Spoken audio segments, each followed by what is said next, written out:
nas margens do Lago Genebra. Um acampamento de verão adventista tocou os corações e as vidas de jovens na Suíça. Durante o verão, Adriana trabalha no La Plage, por causa das memórias positivas de ser uma acampante.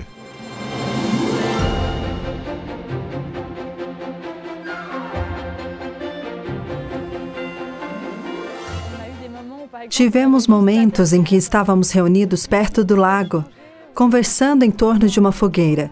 Isso permite estar com uma pessoa ou com várias, para poder trocar experiências, compartilhar nossas lutas, ter momentos especiais uns com os outros e encorajar uns aos outros. Os acampantes passam os dias fazendo atividades divertidas, mas também priorizam uma conexão mais profunda com Jesus. Eu acho que ter essas experiências me fez crescer muito, seja aqui no acampamento ou na vida em geral. Os programas, tudo que os líderes e pastores oferecem, permitem que você desenvolva a sua vida espiritual, se for uma criança, um jovem ou um adulto. Isso me permite ainda hoje, como adulto que sou, que eu desenvolva um relacionamento com Deus. Na verdade, é o que acontece muito aqui. Adriana viu várias pessoas aceitarem Jesus e serem batizadas no lago por causa das experiências no acampamento. Me dá arrepios pensar nisso. Perceber que temos um Deus que está presente, que é grande e está conosco a cada momento. Essas experiências nos permitem realmente perceber a presença de Deus em nossas vidas.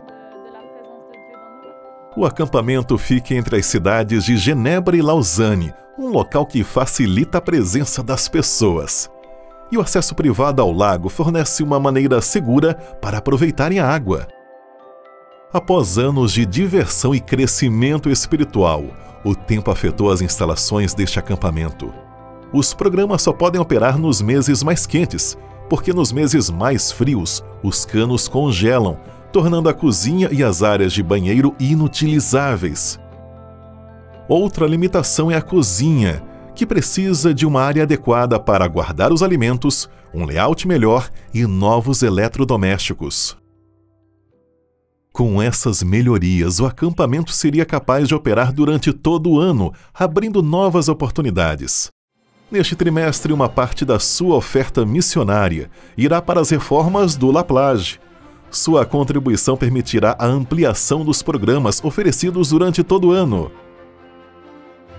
Por favor, ore por este projeto na Suíça e agradecemos seu apoio à oferta que faz a diferença na vida de pessoas como Adriana.